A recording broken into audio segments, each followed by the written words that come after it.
오늘 우리에게 주시는 말씀은 구약성경 창세기 36장 1절부터 19절까지 말씀입니다.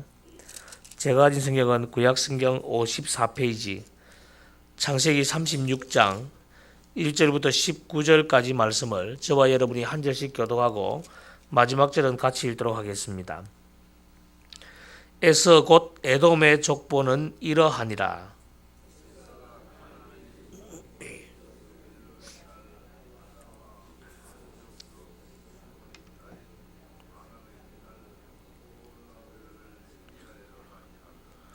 또 이스마엘의 딸 느바요스의 누이 바스맛을 맞이하였더니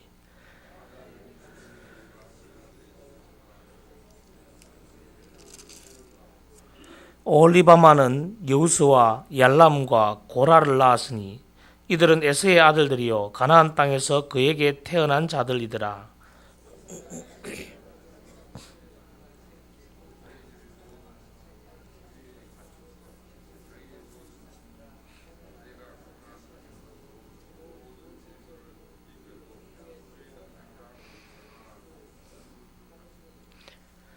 두 사람의 소유가 풍부하여 함께 거주할 수 없음이러라. 그들이 거주하는 땅이 그들의 가축으로 말미암아 그들을 용납할 수 없었더라.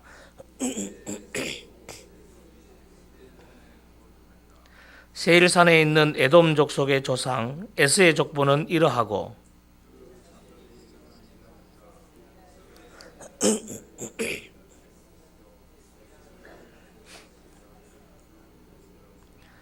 엘리바스의 아들들은 대만과 오말과 스보와 가담과 그나스요.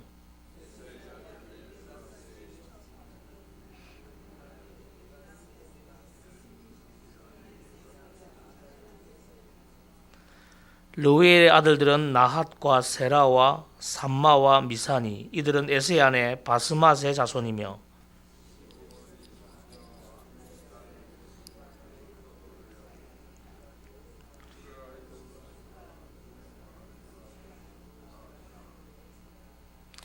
에서 자손 중 족장은 이러하니라. 에서의 장자 엘리바스의 자손으로는 대만 족장, 오말 족장, 스보 족장, 그나스 족장과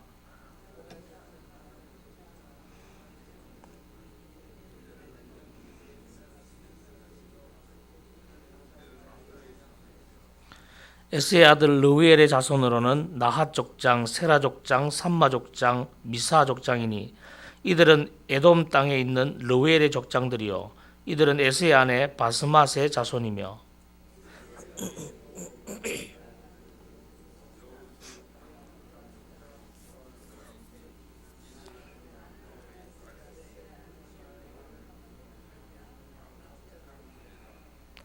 에서 곧 에돔의 자손으로서 족장된 자들이 이러하였더라. 아멘. 오늘 이 말씀을 가지고 믿음을 저버리는 자가 되지 말자라는 제목으로 하나님 말씀 전가하도록 하겠습니다. 오늘 말씀은 사실은 왜 하필 에서의 이 자손들이 성경에 기록되어 있는가 그런 의문이 될 수도 있을 겁니다. 그러나 하나님께서는 또 한 민족을 이루게 해주시겠다는 그런 이삭의 축복이 이루어지는 장면이고 또 한 가지는 이 에서의 족보를 통해서 끊임없이 하나님을 믿는 사람들을 대적하는 에서 가문들에 대한 이야기도 들려줍니다. 여기에 대표적으로 아말렉이라는 이름, 하나님께서 대대로 싸우겠다는 그 아말렉이라는 이름이 바로 에서의 가문에서 나오고 있죠. 오늘 본문은 야곱의 쌍둥이 형제로서 원래는 언약 가문의 장자였지 않습니까? 그러나 그 장자의 명부를 경홀히 여기고 동생 야곱에게 팥죽 한 그릇에 그 장자의 명부를 팔아버린 경솔한 행동을 한 그 에서의 모습, 하나님께 버림받은 에서의 모습들, 또 그 아내들, 자손들 명단과 이 에서가 야곱과 헤어진 후에 세일산에 정착한 사실을 기록하고 있습니다. 사실 하나님의 약속이 얼마나 소중한데도 그 약속을 만홀히 여기고 망령되이 행동함으로 말미암아 하나님께 버림받고 약속의 땅 가나안에 정착하지 못하고 이방 땅 세일 땅에 정착하는 에서의 모습을 보여줌으로 말미암아 우리에게 주는 중요한 교훈들이 있습니다. 우리가 육신의 정욕을 쫓아서 허탄한 삶을 살면 이와 같은 결과를 맞이한다는 준엄한 경고를 우리에게 보여주고 있습니다. 오늘 이 말씀을 통해서 하나님이 우리에게 주는 몇 가지 교훈들을 살펴보기를 원합니다. 제일 먼저 오늘날 말하기 참 곤란한데 성도는 불신 결혼을 삼가해야 합니다. 오늘 에서가 아내를 맞이했던 여자들을 보면 2절에 보니까 가나안 여인 중에서 헷 족속 엘론의 딸 아다와 결혼했고 또 히위 족속 시본의 딸인 아나의 딸 오홀리바마를 자기 아내로 맞이했습니다. 가나안 여인을 아내로 취하고 그것도 모자라서 더 나아가 하나님의 약속에서 제외되어 마치 이방인처럼 되어버린 이스마엘의 딸을 또한 아내로 취합니다. 3절에 보니까 또 이스마엘의 딸 느바요스의 누이 바스맛을 맞이하였더니 이 결혼 과정에서 보면 완전히 이방 여인과 결혼을 하고 가정 안에 이방 여인이 숨기던 신상이 그대로 들어와 있는 그런 모습을 볼 수 있습니다. 여러분, 우리는 흔히 요즘 결혼 문제에 대해서 이야기하면 아이고 자녀들이 뭐 자기들끼리 좋아서 결혼하는데요 그러고 말입니다. 넘어갑니다. 크게 심각하게 생각하지 않습니다. 결혼은 그냥 자녀들에게 맡겨놓은 것처럼 생각합니다. 그러나 그게 결국 어떤 결과를 가져오게 되는지 에서의 모습을 통해서 잘 보여줍니다. 내가 믿음 있으면 되지 내가 신앙으로 이끌어가면 되지 아이고 들어와서 또 고쳐나가면 되지. 천만의 말씀입니다. 오늘 이 에서의 가문을 보면 에서는 이방 여인과 결혼했다는 그 자체부터가 문제가 아니고 그는 장자이면서도 믿음을 저버리고 결국은 하나님을 떠나고 하나님께 버림받는 중요한 한 가지 이유를 제시해 주는 겁니다. 여러분, 이방 신상 우상을 섬기는 문화에 깊숙이 빠져있던 여인이 결혼해서 남편의 말을 따르고 신앙을 가지기란 굉장히 어렵습니다. 저는 에서가 이 여인들과 살면서 결국 자신도 모르는 사이에 부모로부터 물려받은 신앙을 잃어버리게 되었다고 생각합니다. 여러분, 불신 결혼은 쉬운 문제가 아닙니다. 그냥 한 사람 개인의 문제가 아니라 개인뿐만 아니라 가정, 심지어 나라에게까지도 심각한 영향을 미치는 것이 불신 결혼입니다. 단지 고난과 핍박의 문제가 아니라 성도의 구원과 영생에 있어서 결정적인 장애가 되는 것이 불신 결혼입니다. 여러분, 배우자의 제일 우선 조건이 뭐겠습니까? 요즘 많은 분들이 인물을 보고 재산을 보고 학벌을 보지만은 그런 세상 기준이 아닙니다. 제일 첫 번째의 기준은 바로 바른 신앙입니다. 믿음의 사람과 결혼할 수 있도록, 정말 신앙이 바로 된 사람과 결혼할 수 있도록 우리의 자녀들이 대를 이어서 하나님을 믿고 믿음의 가문이 될 수 있도록 기도하셔야 됩니다. 그 기도가 빠뜨려지면 안 됩니다. 단지 세상적으로 잘 살고 뭔가 좀 화려한 명성을 누리고 그렇게 살아가는 것이 목적이 아니라 바른 믿음으로 천국에 가서 만나야 될 것 아닙니까? 여러분, 제일 먼저 이 기준부터 바로 세울 수 있기를 바랍니다.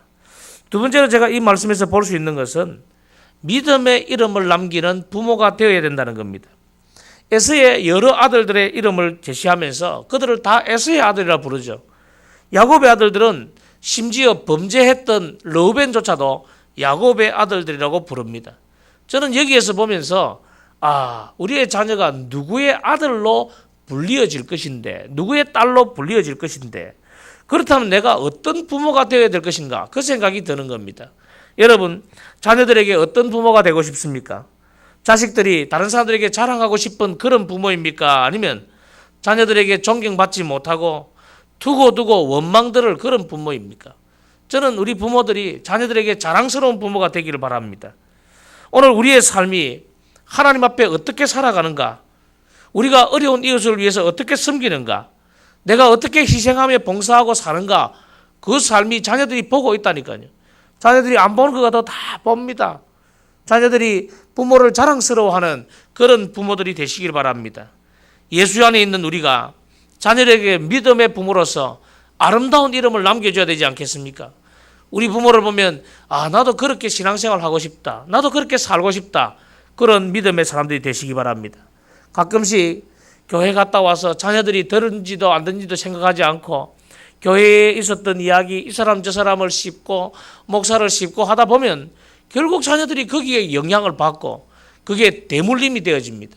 우리가 말 한마디도 하나님 앞에 귀하게 사용하고 자녀들이 어떤 영향을 미칠 것인가 그것을 생각하며 사는 그런 믿음의 이름을 남기는 부모가 되기를 바랍니다. 세 번째로 성도는 자녀들에게 참 교사가 되어야 됩니다. 에서의 아들들은 모두 언약의 땅 가나안에서 출생했습니다. 출생기로 보면은 그들이 정말 약속을 받고 복을 받아야 될 그런 사람들입니다. 야곱의 아들들 보십시오. 막내 베냐민을 제외하고는 모두 이방 땅 하란에서 출생했습니다. 그러나 이방 땅에서 태어난 야곱의 아들들은 하나님을 경외했습니다. 하지만 언약의 땅 가나안에서 태어난 에서의 아들들은 하나님을 경외하지 않았습니다. 여러분, 이런 차이가 어디에서 오는 겁니까? 그것은 가정에서의 신앙교육의 유무에 달려 있는 것입니다. 여러분, 자녀들의 바른 신앙교육은요, 환경이 중요한 것이 아닙니다. 가정에서의 신앙교육을 하느냐 안 하느냐 그것이 중요한 겁니다. 교회 안에서 산다고 해서 신앙교육이 다 될까요? 천만의 말씀요. 교회 안에서 목사가 사택을 가지고 살아도요, 신앙교육을 안 시키면 그 자녀가 결국은 하나님을 떠납니다. 그러나 바깥에 산다 할지라도 하나님을 가르치고 믿음의 가문으로 양성하고 매일 가정 예배를 드리고 그렇게 가르치면요, 그 아이가 믿음의 자녀가 되는 것입니다. 단지 헌금 주고 교회 다녀오게 하는 것으로 자녀를 결코 올바른 신앙인으로 키울 수 없습니다.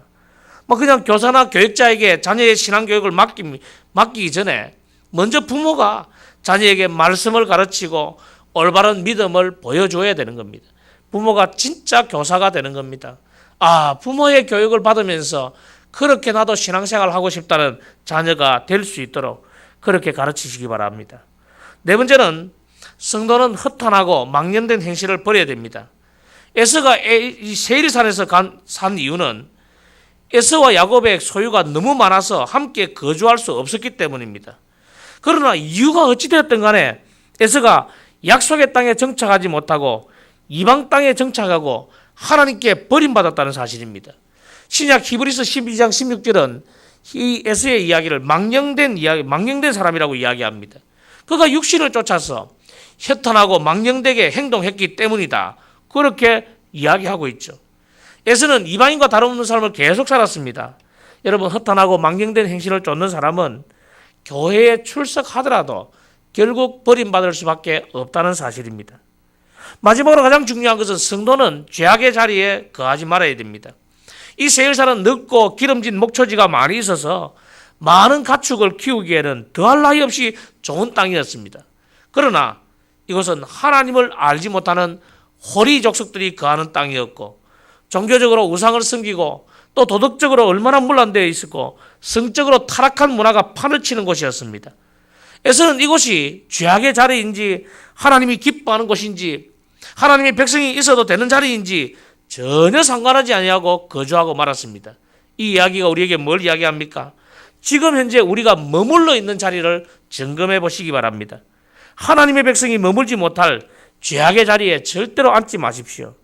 이런 에서의 삶을 교훈 삼아서 오직 하나님만 바라보고 복 받는 자리에 서 있는 저와 여러분이 되시기를 바랍니다. 오늘 말씀을 깊이 생각하면서 에서가 이랬는데 우리는 이 삶에서 벗어나야 되겠다. 하나님, 우리가 믿음으로 살 수 있도록 도와달라고 기도하시기 바랍니다.